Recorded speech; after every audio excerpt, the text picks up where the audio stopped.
ele estava jogando. Isso chamou a minha atenção. E a gente, quem já limpou a igreja, não sei se você já reparou, comecei a reparar algumas coisas. Os chicletes colados debaixo do banco.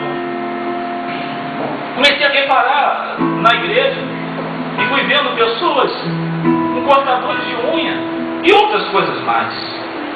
Aí Deus ministrou no meu coração. Por isso eu não manifesto a minha presença como eu manifestava antes. Porque muitas pessoas entram na igreja, mas se esquecem que tem um compromisso de adoração ao Senhor dos Exércitos. E quando entram por aquelas portas, estão no lugar santo e um lugar onde é invocada a presença e a glória de Deus. E eu aprendi uma coisa, que quando não provamos a presença de Deus na nossa vida, é porque nós não estamos adorando da forma certa, ou estamos com atitudes erradas dentro da igreja. Se nessa noite você dispor o seu coração para Deus, realmente produzir uma adoração aqui dentro, você pode provar coisas gloriosas do Senhor na sua vida, porque Deus manifesta a sua glória na vida daqueles que realmente têm compromisso com Ele e adoram ao Senhor acima de todas as coisas. Temos que ter um compromisso com Deus, porque é tempo de ter um compromisso com Ele. Temos que ter um compromisso com a igreja, porque é tempo de assumirmos um compromisso com a igreja.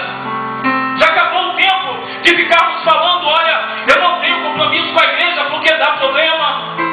Na igreja tem fofoca, na igreja tem isso. Eu desviei da igreja porque lá o irmão falou do fulano de tal. Toda pessoa que se desvia, ela se decidiu por si própria abandonar o Senhor, e não é culpa de ninguém, é culpa de sua própria decisão. Quando nós escolhemos abandonar o nosso compromisso com Deus, o culpado não é meu irmão, eu sou o culpado, porque foi eu que assumi o compromisso com Deus, e eu estou abandonando o compromisso que eu tinha com Deus. E esse compromisso surge também dentro da igreja. Muitas pessoas deixam de ser dizimistas, muitas pessoas deixam de participar do departamento, do grupo, do ministério, muitas pessoas deixam de vir à escola dominical porque não gostam do coordenador, porque não gostam do diretor dos jovens, adolescentes, dos adultos. Isso demonstra que nós realmente temos perdido o compromisso com a igreja. Aqui eu não estou falando de denominação, eu estou falando da igreja que foi comprada pelo sangue de Jesus, que foi buscada, que foi tirada do mundo, trazido para a casa do Senhor, o lugar onde os crentes se encontram. Aqui está a igreja de Jesus Cristo, irmãos da Assembleia, irmãos da Metodista ou Adriana, mas todos nós somos o corpo de Jesus Cristo, servindo em denominações diferentes. Mas não estou falando de denominação, eu estou falando da igreja de Jesus Cristo. É tempo de restaurarmos esse compromisso com a igreja. Eu invisto meu dinheiro na igreja porque eu tenho um compromisso com ela. Eu reparo o meu irmão se ele tem um sapato furado porque eu tenho um compromisso com a igreja. Eu devo cuidar do meu irmão. Assim acontecia na igreja primitiva. Eles tinham compromisso com Deus, mas tinham compromisso com a igreja também. Quando eu vejo uma conferência como essa, tendo o apoio total do pastor, eu digo para vocês, irmãos, isso é milagre. Isso é milagre. Eu fico muito feliz, porque a maioria das conferências são realizadas pelo Conselho Missionário, sozinho. Isso demonstra que a igreja está comprometida com Deus. Vocês sabiam que a igreja de Suruí é um referencial em missões? Sabiam disso? Primeira vez que eu estou aqui, mas eu já ouço dos trabalhos missionários, do apoio aos missionários da igreja de Suruí há muito tempo. Sabe por que isso? Porque eu sei que se não for a maioria, mas tem um grupo que tem um compromisso com a igreja de Jesus Cristo, e por isso encaram a tarefa de missões como uma coisa séria, e por isso tem algumas pessoas no campo sendo mantidas, sendo cuidadas, porque nós temos que ter um compromisso com a igreja. Eu não quero aqui trazer estatísticas. Talvez a mensagem que eu estou trazendo esta noite não é puramente missiológica, com cunho teológico voltado só para missões, mas irmãos, essa é a realidade. As igrejas que não investem em missões demonstram que não têm um compromisso real com Deus, que as prioridades não são as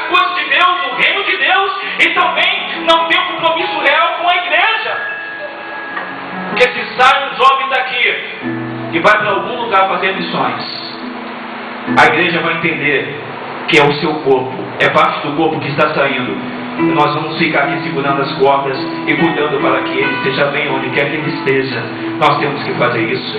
A igreja de Jesus Cristo tem que entender que esse é o tempo de termos também um compromisso com o mundo. Eu tenho compromisso com Deus, eu tenho compromisso com a igreja, mas eu também tenho compromisso com o mundo. Compromisso de testemunhar, compromisso de cuidar, de me envolver com o mundo, para que eles vejam que eu sou uma luz entre as trevas, que eu sou o sal dessa terra. Temos que entender isso, que nós temos um compromisso com o mundo. Sabe, eu fico muito preocupado, porque muitas pessoas têm perdido o compromisso com o mundo, de pregação e testemunho, compromisso de evangelizar, fazer amizade, até trazer essa pessoa para o reino de Deus, para se encontrar com Jesus Cristo. Eu tenho envolvimento com muitos ímpios. Minha família é bem grande. Meu avô teve 12 filhas, deve dar em torno de 60 netos, e alguns bisnetos. E tem uma grande parte deles que não são crentes.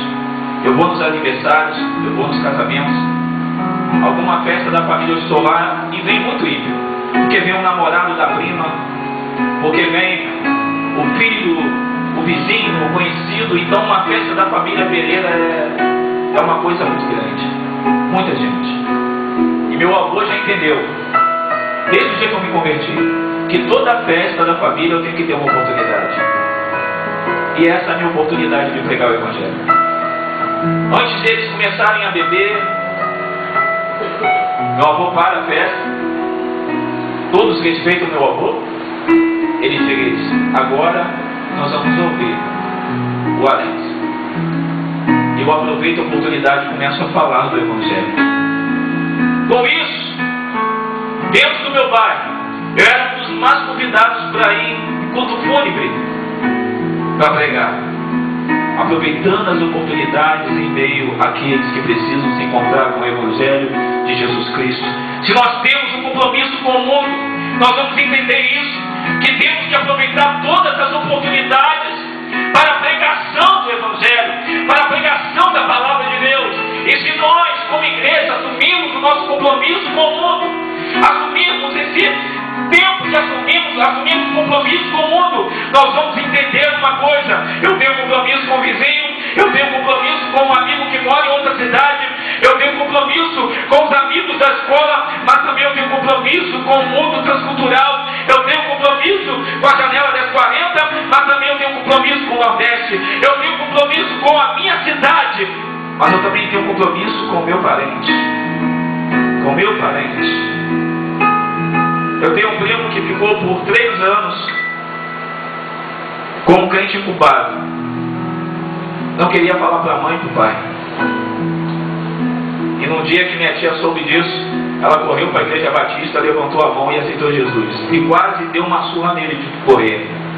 Como você pode reter só para você uma coisa tão boa assim? E eu acredito que ele passou a maior vergonha da vida dele. 3 anos sem pregar o Evangelho até para a mãe dele. Temos que entender isso, irmãos.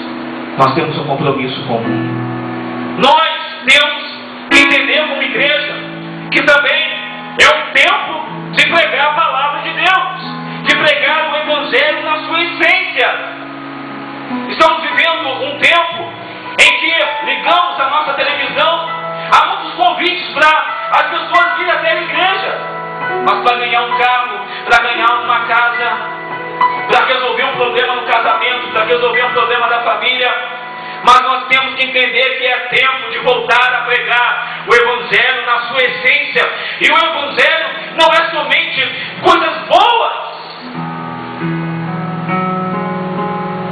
Você sabia disso? Quando você